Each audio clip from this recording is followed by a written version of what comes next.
drum parts. So good. So smooth. So good. Very nice. That's Simon Loveridge on YouTube. Oh, yeah. Let's go over there and blow that thing up. The cover of Wilbert wrote it II's Helldivers 2 theme. That was awesome. We should ask him if we can use that as our theme song. Oh, Mike's. We already did. Oh, we did? Good. We just used it. All right. Well, that was easy. Yeah. All right. Hey, so we got a special guest today, huh? Oh, yeah. All the way from Hamburg, Germany. Yes. We got Killian here. Obviously, if I'm saying it wrong, like correct me, please. But he reached out to us, and he has a story, and we want to, we were just like, well, why should we be the ones reading all the stories? That's not fair. Let's get you on the mic, son. Yeah. Introduce yourself and tell us a little bit about yourself. Yeah, my name is Killian. I come from Germany, as you said, Hamburg actually, and I do play Helldivers since about the time you started the podcast. And oh wow, yeah, not that long ago. And okay. After reaching out to you and talking to you, we actually managed to make that date here today, and I'm very happy that we did. That's great, man. This is so cool. are we. We can't believe our podcast even makes it over there. Like, I mean, I get it. The internet is worldwide. I mean, it's a world wide web. But it's like when you start these things, you're like, oh, hey, so it's going to be me, Mike, and like two of our friends listening. So this is blowing our minds that we're actually talking to someone that like has, heard us from across the ocean here. This is cool. Yeah, I know what you mean. I can understand that. But yeah, it's a great podcast, and so great is the opportunity to talk to you guys.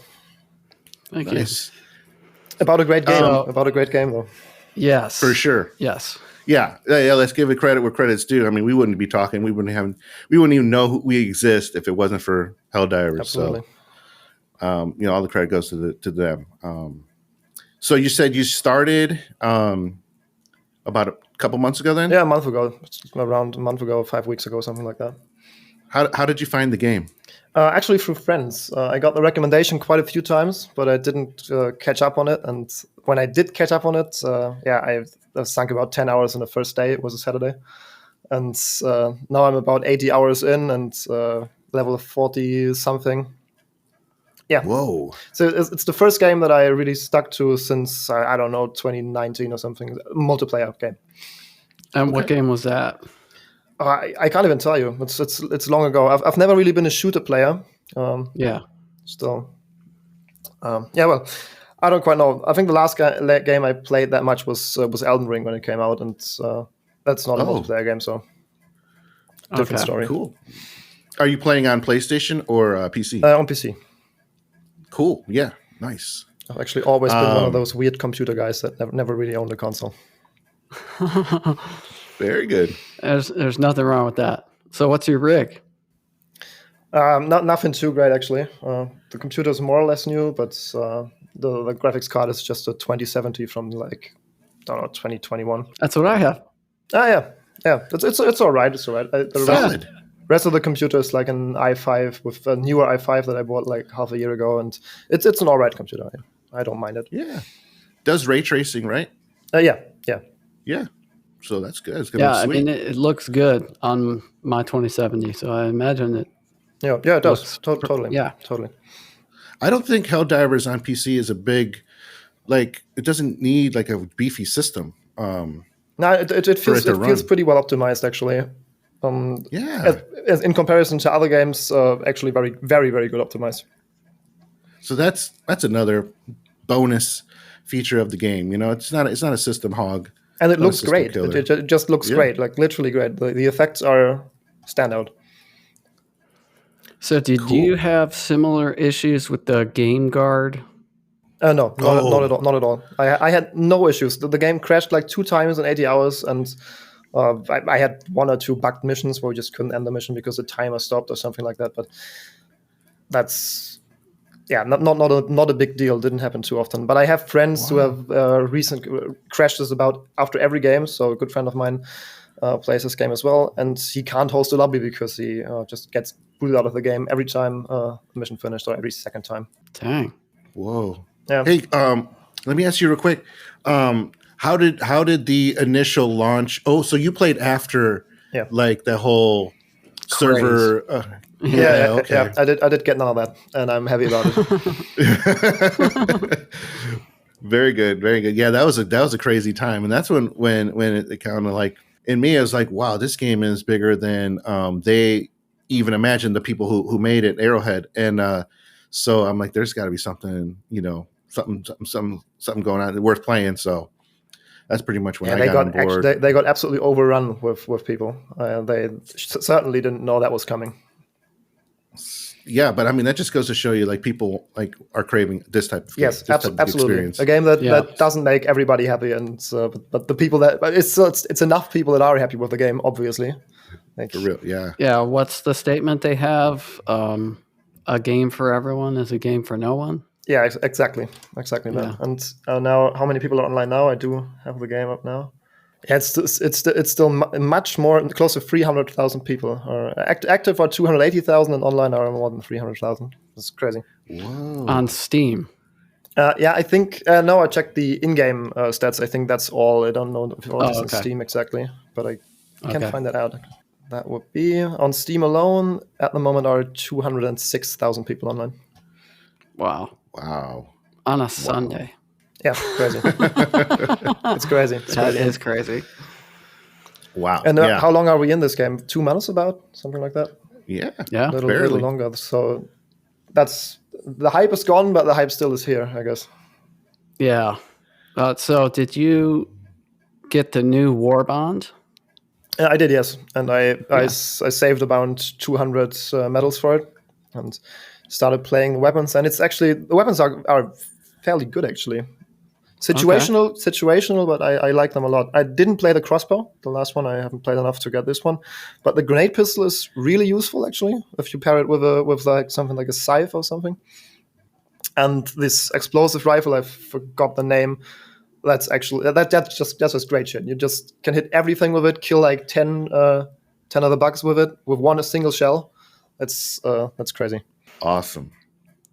Man, I'm so close to buying that. I mean, with super credits, the new War Bond. I hopefully, I don't know, the next couple times I play, I'll be able to get some more super credits. But yeah, I'm looking forward to picking that up. And we're trying to hold out and not pay more money. I don't know if it's going to happen though. Right.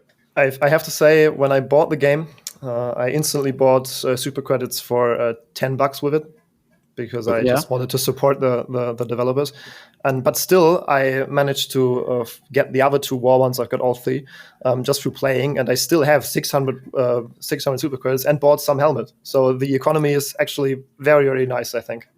Yeah, that's awesome. I agree. And what I have seen about 2 days ago, you can actually get, in finding a single pile of super credits, you can get 100 of them. I don't know how high the chance is, but it's possible. I found 3 of those in one of those containers, and it was 10, 10, and 100, and it was 120 in total. I don't know how these chances are, but it's crazy that this is possible. And I've never seen it somewhere else, but you can take it from me. I literally had it happen. Cool. Wow. Hey, so do you have a crew you run with, or do you do solos, or? Yeah, I've got some kind of. It was a multi-gaming clan, but it's not really anymore. But there are around like 10 people that have got this game, and they brought me to it, and they stuck to it since. Actually, even more people are buying the game now. So that's awesome. Yeah, but it's always the same, like 3, 4, 5 people that usually play it. Very good. And you guys have experience from playing from before, so you guys take this game and you play it the right way. You don't. Yeah, it's played with friends. That's the way that it is the most fun, I think. Yeah, there's a comfort level there with the people you're used to playing with. 100%.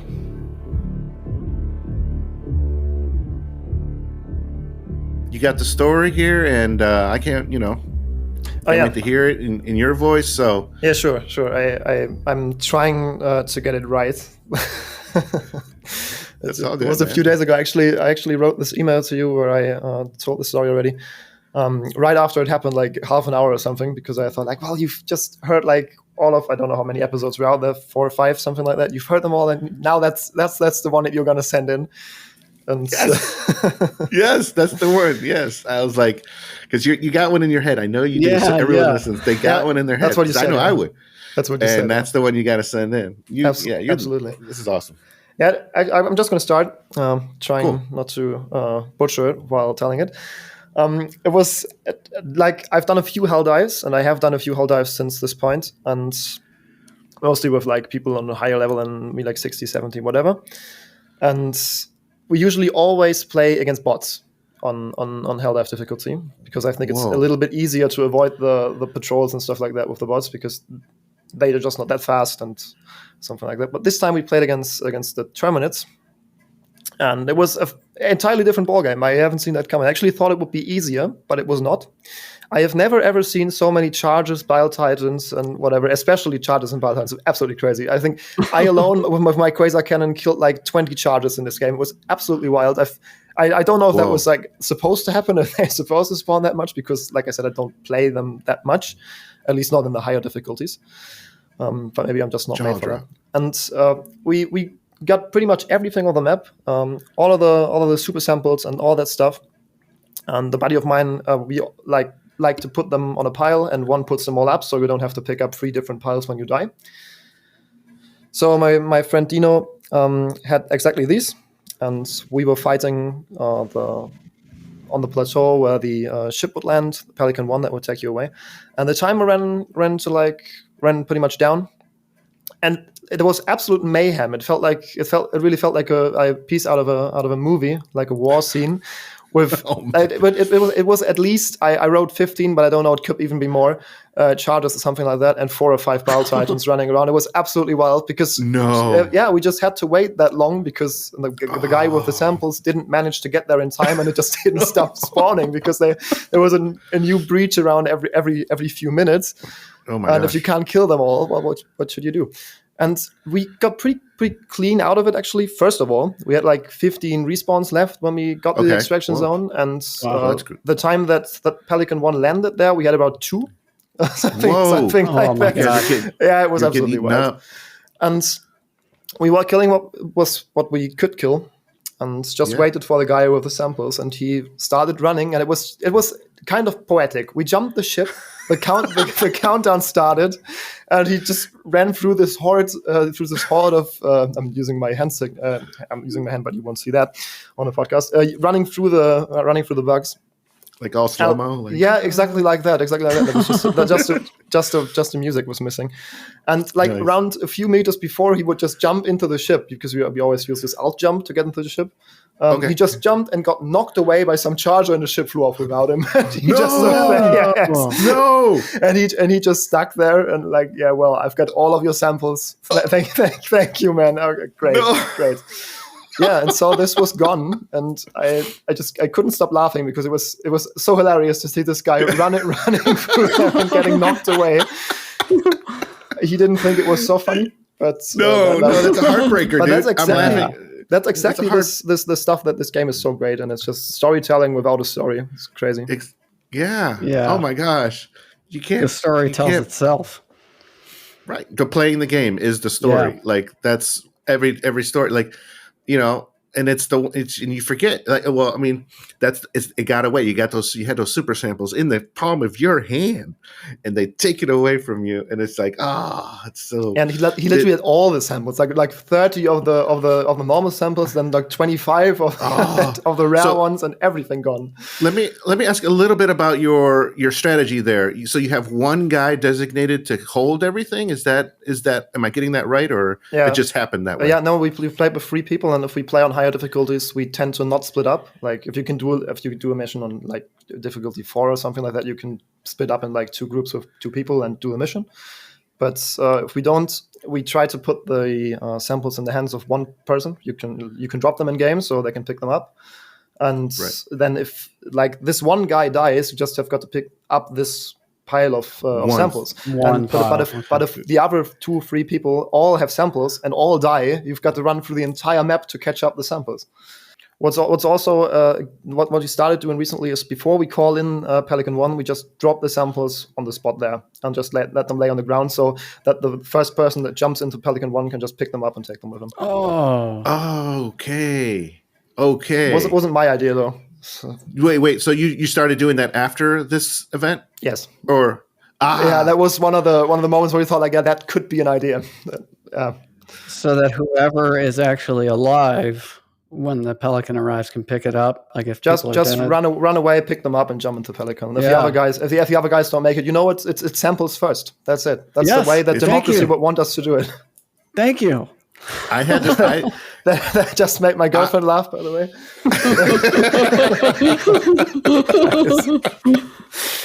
I know.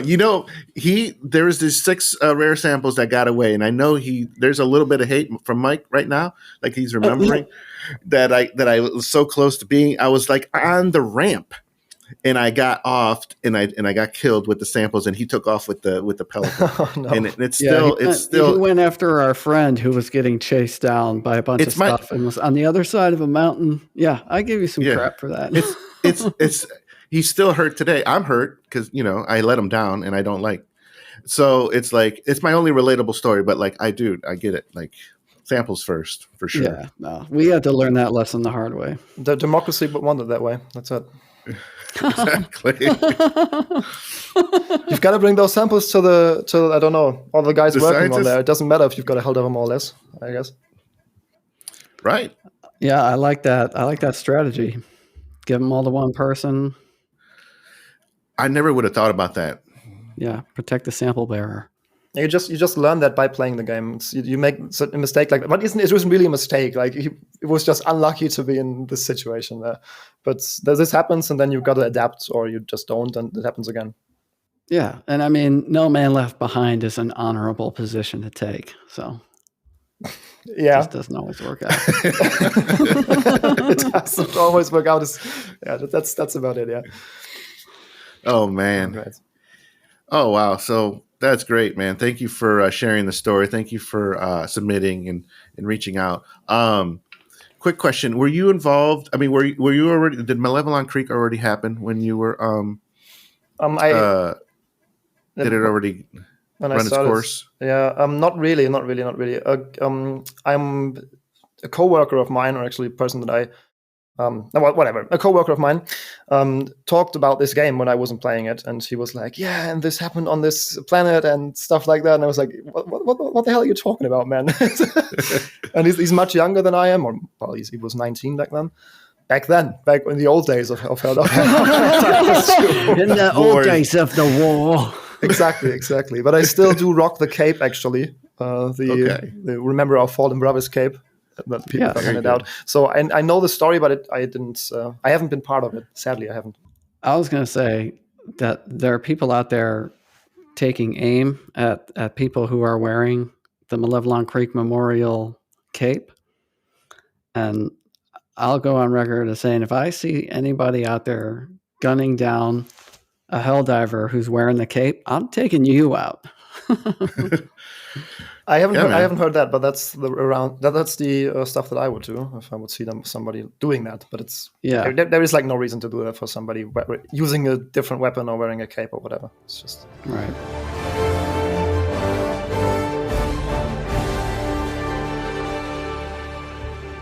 Yeah, man. We've been firing off questions to you. Do you got anything you want to ask us? Yeah. What are you usually? What are you playing at the moment? Like which difficulty and automatons or also Terminator guys or the bugs? So I think we're still mostly on challenging, but we did a challenging mission, the two of us against the automatons, which for us is kind of a step up from I think what we're used to with the bots. Yeah. But we were doing some different things than we usually do, like using stealth and kind of coordinating our attacks. And a lot of that was based on this YouTube video that I watched called an advanced tutorial on automatons. And it talks about like flanking, taking out the little guys first so that they can't put up the flares, and just kind of positioning yourself so that if they engage with one person, the other person engages them. It's like intentional kiting, I guess. Mhm. Yeah, I see. But yeah, it was a really cool video. And so we went in, we tried to use some of those strategies, and it worked. Yes. I mean, we were all strategic about it. Mike was calling the shots, and I was, following his lead, and it worked out good. And he's like, take out that little guy, take out that little guy. And it was almost like we were playing Ghost Recon Wildlands. Oh, yes. Nice. Against the bots. Yeah, it was pretty sweet. That is totally how it felt. And then when you can do that, I mean, we just kind of worked in like little skirmishes, and it wasn't as like swarm. They weren't swarming us as much, and we were able to, just the two of us. I mean, we weren't playing on super hard difficulty, but like we got through the map, and it worked out, and we got everything we needed to do. There weren't any big battles that Yeah, it was good. Yeah, you know how it can get. I think it's much more stressful if you play. Of course, it's much more stressful if you play the difficulties 8 or 9 or something like that. So because you can't traverse the entire map, because you're going to carry around like a million guys chasing you, want to gun you down, and that's something that you don't have on lower difficulties. So I think there is a great way of enjoying the game much more when playing lower difficulties. Actually, it's maybe not that tense, but there is definitely something to it. I just got thrown into the water. People around me just like, greetings to Felix on this point. Just like, yeah, I don't want to play this stuff on 6 anymore. Let's go on like something higher. And I thought like, yeah, well, he will go 7 or something like that. No, it's 9. We just go. And he just runs through these missions because the crazy guy actually knows exactly what he's got to do. He just use the map, like knows, we're going to run over there, and that's going to be the right way. And then I just follow. And that's a great way to learn, of course, because you see what he's doing. He's level, but he's not even that. I mean, he's high on level, like level 70 or something, but it's not crazy high. So what kind of stuff was he doing? Yeah, it's actually exactly what you said. So you try to avoid everything that you can avoid, like fight what you have to fight and don't fight what you don't have to fight. We do not go for like 100% runs on that, because that's absolutely suicidal if you do that. And we are mostly 4, sometimes 3 people, but mostly 4 people playing together, knowing each other and knowing the game. And still, I think we were not able to do that. But mostly you just take out the main objective, try not to catch any attention at all. Right. And if there is a fight happening and they're going to start bug breaches or calling ships, you just run. That's just the only thing you can do. Kill the fast guys, the walkers, whatever. Yep. And run out of there, and then just don't come back. they are going to despawn, so you can actually come back if you tend towards on the end of the mission. And you take whatever you can find. Like if there is a crash site on the way, or if you can find the super samples, take them with you. If you don't. Yeah, so don't go searching for problems. Exactly. That's me in a nutshell. Like Mike's got this plan, and I'm all like, dude, there's that thing. It's flashing. I want to go see what's over there. Like I feel that 100%. Yeah. And then he's like, the other game, he was like, oh man, this is classic. I'm like, what, classic me not listening to you? So it's so hard because you never know. It's like you don't know. It's like there could be super credits in there. You've got to open them. It's this simple. And I have got actually another small story about exactly that. Absolutely. Because same thing. I don't know what we play. It was something 7, 8, or 9, and I saw one of those crash sites, these beacons that's thing out where you can like stand on, salute, and pick up whatever in there. That was the first one, and when walking to the first one, I already saw there's a second one farther away, and I put out the first one, and I don't know what it was in there, like medals or something you can actually use. And then I said, like, yeah, I want to go to the next one. And my guy said, no, don't. You're just gonna die, and we've got to get your stuff. And I was like, no, I'm gonna go. I go there. Of course, I die. when going there, I go back, clean up the stuff, like die again or something like that. But I go there again, and I was so happy that I could make it. Open the thing, flamethrower in it.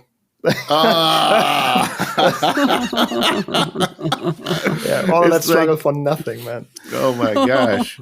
What's that show? what's behind curtain number 2? Yeah. It's a whammy or whatever. Exactly that, and I just failed, or the game failed me because I should have gone the democratic way and walk with my people. Or the game taught you what not to do, right? Isn't that what we were saying earlier? Exactly. So much fun. So you joined our Discord server. Have you hooked up with anybody yet?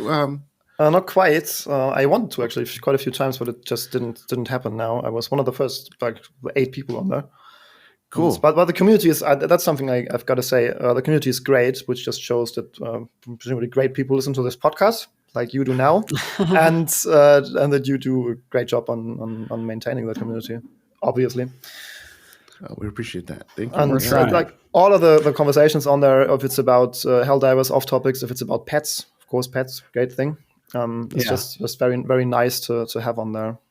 Yeah, I agree. I've been very pleasantly, I don't want to say surprised, but it's been a pleasant experience watching all of this come together and to see how well people are treating each other.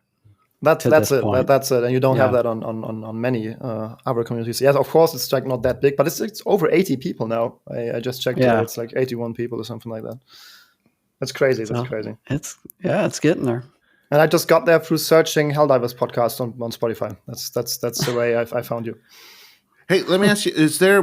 I mean, I only know about Spotify. There's only a few shows. Like, are there more shows out? Are there other podcasts that you know about that do Helldivers? Not really. You can find a few YouTube videos, but most of them are.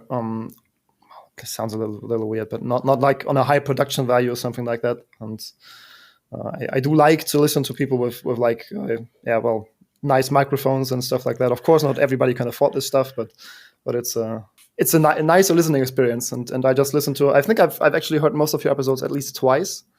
Whoa! It's usually I was stuck in car traffic here because they started to rebuild the road, and it took me like 2 hours to go like 30 kilometers, like 20 miles, and it was just I just started listening to like episode 1 and ended up listening all of them, like binge watching your podcast. Everything that was online at this point. That's freaking cool, man. So you got to hear the first episodes are a little rough. We're still trying to figure stuff out, like, mic wise and level wise and whatnot. But I mean, we're slowly evolving and hopefully it's totally fine. If that's the stuff that you start with, the quality that you start with, it's totally fine. I've done some content on YouTube as well in my lifetime, not actively anymore, but I've done that in my past, and that's. Like I said, it's all about the production value. Sounds like a Hollywood movie, but you know what I mean. Like having a microphone and having at least something to like cut it, and not just here are 50 minutes of us talking and stumbling around words. Here you go. But you're not doing that, obviously. So you said you did your own. Thank you. You said you did your own content. What content did you cover? Just gaming videos, nothing special. In the really old days, I did this like 2012 to 2017 regularly. Not a big crowd, not that kind of stuff. But yeah, I mean, I was much younger than I'm turning 29 in a few days, and so that was a long time ago. I remember when 29 felt old. Yeah, it does. That's about a half a lifetime ago for me. Oh, that's so right. Oh, I actually do have a Helldivers question. I don't know. I haven't heard the 9th episode, so maybe you've answered that already. But you said you were mostly playing the Automatons, did you? Yes, correct. And you still play with the breaker, or did you switch up your main weapons? I switched to the Scorcher, and I think I'm getting to a point where I'm starting to like it. Yeah. I haven't unlocked the Scorcher now. I just found it from like a random mate a few days ago, and it felt absolutely great. I just love the thing. Well, I have to unlock it. That's me for putting all of these medals into the other ones. I am kind of falling in love with it too, especially if you go into first person view, you can pick off the small bots from really far away, and it's a lot of fun. Yeah. Yeah, I tried to do. I'm trying to get away from the breaker because I'm like, there's got to be something else because the breaker's awesome. Um, I used the spray and pray, and that was kind of fun because it's quick, but I don't think it had enough damage. So I actually went back to the breaker, and I feel like back in my comfort zone. Yeah, I see it. It's a great utility weapon. Like, it shoots fast. You can do lots of damage with it. But I've Right. played like 3 games with it. I didn't really stuck to the shotguns. But maybe I didn't want to. I think that's it. What do you use mostly? Sadly, I do mostly use the sickle, not the scythe. The scythe is pretty The bad. sickle? The sickle, yeah. I used it before it was cool. I have to say that, and I stuck to it. And now the last days, I haven't played too much since the new Aaaand came out, like 1.5 evenings. And I mean, it's like I said, it's very situational. But then I do have it in German. The game, I don't know what I don't know what it is. But this high explosive rifle that got 5 rounds per clip, and you got 12 clips with it. The one on the second page. Anti-material rifle? No, it's on the new Warbonds. The R36, whatever the English word is. Okay. But this thing's crazy. It shoots really slow. You've got the reload after every shot, and you don't have to press R, but he loads through like on a huntsman rifle, something like that. And like I said, you can kill if you hit somebody in the middle of a group, you can kill like 10 people with one shot. That's crazy. Well, that And clears out a hurt. you can kill devastators with it. That's you're just hitting body armor. That's very nice as well. And That's in the new Warbond? Yeah, and the new exactly, the second page. And on the first page, the marksman rifle, which looks like some real, well, it is a marksman rifle, something like an assault marksman rifle, don't know. Right. This it's just an assault rifle, but it has medium armor penetration, and that's great. That's actually fairly good. Yeah. A lot of recoil, but I like it. Cool. No, but to answer the question, I mostly use the sickle just because I get along with it the best, and it is a very good weapon, of course. So, what situations do you think it works best in? I think it's pretty. You can aim it very nice. It's got low recoil, but it's more well suited to kill smaller enemies, like to kill all the fodder. And I usually pair it with the Quasar or an anti-material rifle. Is it anti-material rifle? No, it's the autocannon. Sorry, it's the autocannon. Something like that you can kill the bigger stuff with, because that's something that you will not be able to do this. You can kill devastators with headshots, but like if there is 200 meters away, one of those rocket devastators, he's going to kill you before you will ever hit his head with this guy. So there's no way. And you need something to kill hulks or chargers or something, because you can do absolutely nothing against them with the sickle. But I think it's getting kind of lame because it's like one of the most used weapons of all. I've seen like everybody that I play with uses the sickle. Yeah. And you don't have. Well, the greatest thing about it is that if you let it cool down between shooting, you do never have to reload, and you just don't have an ammo problem. And if you run this and the Quasar cannon, you just don't need ammo. If you can always reuse it. The Quasar cannon has unlimited shots, and I think that's actually the best support weapon in the game. I'm actually pretty sure it is. It's so versatile. You can kill everything with it. You don't have to reload. Yeah, it's very nice. That's pretty cool, especially if you're switching between weapons that don't have to reload. Like you fire the Quasar cannon, you switch to the sickle, switch back. Yeah.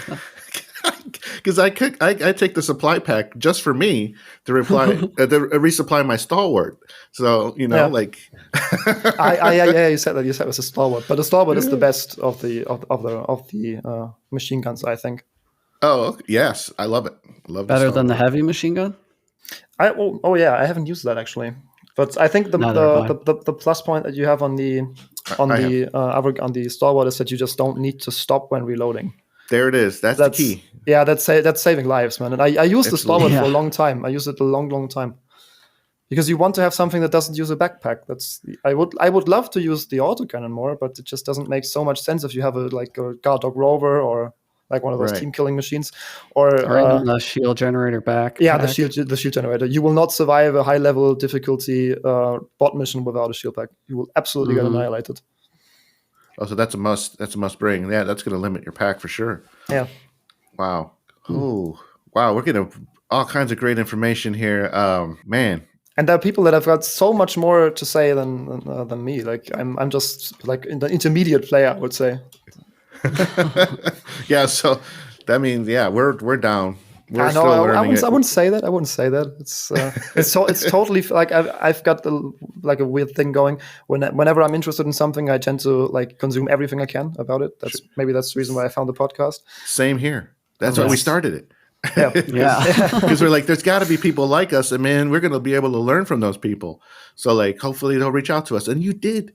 Yeah. It was an absolute pleasure. Like, thank you for trusting me in that, because I could have been some guy with a crappy like laptop microphone who can like not talk English at all because I said I'm German. So that could have been the case, and that would have made this talk a little more complicated. We would have tried to make it work. Absolutely. You're pretty convincing. Yeah, I mean, so all credit goes to you on that. You sold it. You sold yourself, and you deliver. So I'm, and you got 2 new friends across the pond. So yeah, of course. But I really I have to say this again, and now I'm going to say it on air. You 2 guys, you can really feel that you are friends, and the dynamics between you are working very, very nice, and that's like the main reason why you want to listen. It's not the thing that you say, it's the way that you say it. That keeps it. That's the case, man. That's the case. That kept me listening, at least. I cannot talk for the other listeners, but that's why I stuck around, and because you talked about a great game. That's another big thing. Yeah, of course. So it's us, Mike and I, chatting about some cool stuff. That's pretty cool. It's an organic conversation. I think that's the point. Well, thanks, man. Thanks for that insight. That's that's really cool. Yeah, that's awesome. Oh, you're welcome. I have to thank you. You have to thank you. All right. We're just going to keep thanking each other. Maybe not the best for an entire episode. Maybe.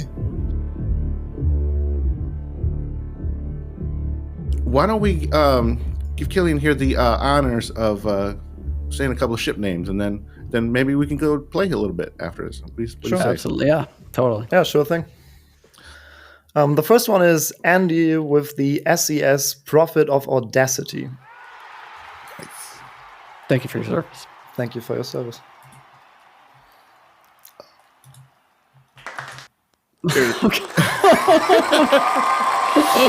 You're gonna have to put it in. You're gonna have to put it in, Mike. I hit the wrong one. That's staying. That's staying. Oh, great. I love this guy. Okay, what's the next one, Killian? The next one is Chris with the SES Executioner of Super Earth. That's an amazing name. Thank you for your service. Thank you, Chris. That's a great name. This one comes from Randy on our Instagram, and his ship name is the SES Leviathan of Benevolence. Thank you for your service, Randy. Thank you, Randy. He's also known as the Bearded Randy. So if anyone's out there looking, sees the Bearded Randy, that's the guy. And the SES of Leviathan of Benevolence. Did you play Halo, Killian, by any chance? Not really. I played Halo 1 and 2 on like LAN parties with friends. Right before the internet, like years ago, when I still had a crappy laptop. Yes, that's us, man. That's what we did. Yeah. I loved it. Absolutely great. We couldn't afford any games. We were far too young for that, and that's the only game that somebody had lying around. And so we started playing Halo via home networking. Let me tell you a quick story about that real quick. So we used to do the LAN parties. We did that for forever. But then somehow through some website in the early 2000s, somebody figured out a way to be able to play online. And we did that once from my apartment. Mike, maybe you were there, maybe not. I was. You were there. And we were playing Kill 'em. What's that? Hang 'em High. Hang 'em High. And these people that we were playing online, because we thought we were awesome. Okay, by the way, I'm sorry. Like, we were going to say that's what we thought. We thought we were really good. We thought we were really good. and we played these people online through System Link somehow through the website, and they were killing us so fast that we couldn't spawn. We died. Died. They were spawn camping us basically. Like we couldn't even move. Yeah, they knew. That was like a whole nother level of Halo killing that I've never been involved with before, and I didn't know it got like that at all. It was humbling. It was very we were brought down to earth. I can imagine that you get to like set on your place or something like that. We couldn't move. Crazy.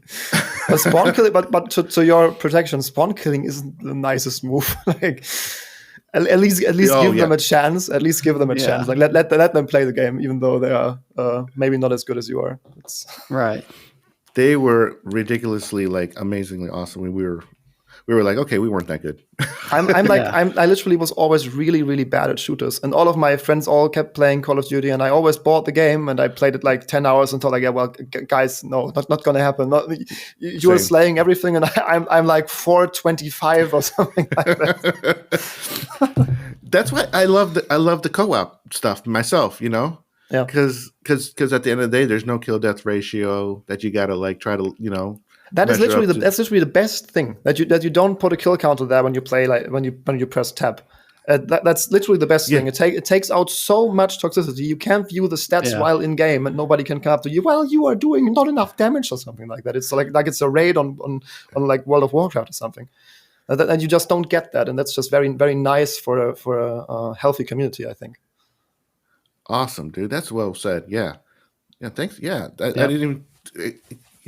I didn't even think about that. Like you can't look at the stat until afterwards, so you're on the ship, and then it comes all like, who did more? And it doesn't really matter if you kill. It doesn't really matter if you kill like 300 Terminites or 320 or something like that. That's not. And nobody. And there is no like you killed 3 charters. But I killed 8, and so I'm the better player. So this just doesn't happen. There might be some talk about accidentals though once you get on the ship. Hey, Killian, I got a question. Hey, what's your ship name? My ship name. Oh yeah. I haven't sent that in actually, and I didn't put it in the email. But it's a little Game of Thrones reference. It's the SES Sword of the Morning. I think I just saw it. It took me like 15 seconds, and like I said, it's a Game of Thrones reference somewhere, and I like it. Yeah, big Game of Thrones fan. Let me see if I can pinpoint it. Saw of the Morning. It doesn't. Does it have to do with the Khaleesi? No, not really. Not really. It's actually it's the nickname of a character that is just in one episode, but plays a little higher, or plays a bigger role in the bigger picture. Oh man, all this talk, and I can't take it. Can you take it? Can you guys take it? No. I think it's time. Killian, I hope you're ready. Oh, I am ready. You ready to carry us? We'll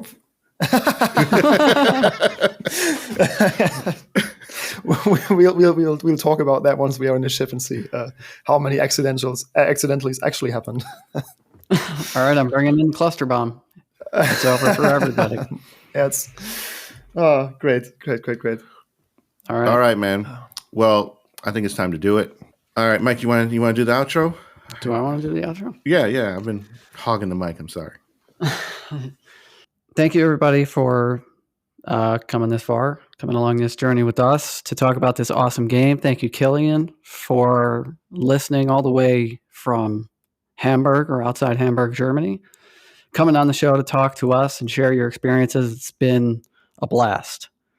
And you mentioned that this game tends to create a community, and this podcast, as an extension of the game, has continued to create a community of positivity and helpfulness. And I really appreciate you coming on to the show to be a part of that.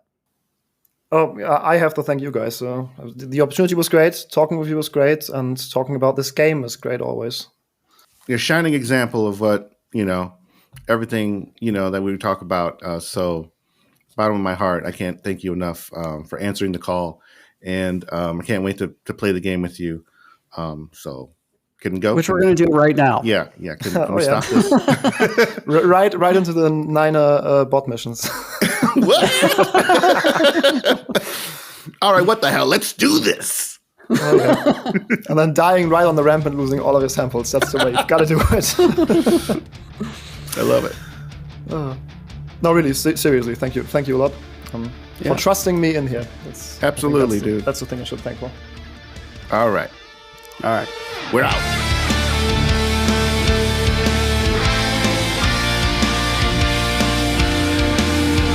All Super Earth podcast content is based on the game Helldivers 2, created by Arrowhead Game Studios and published by Sony Interactive Entertainment.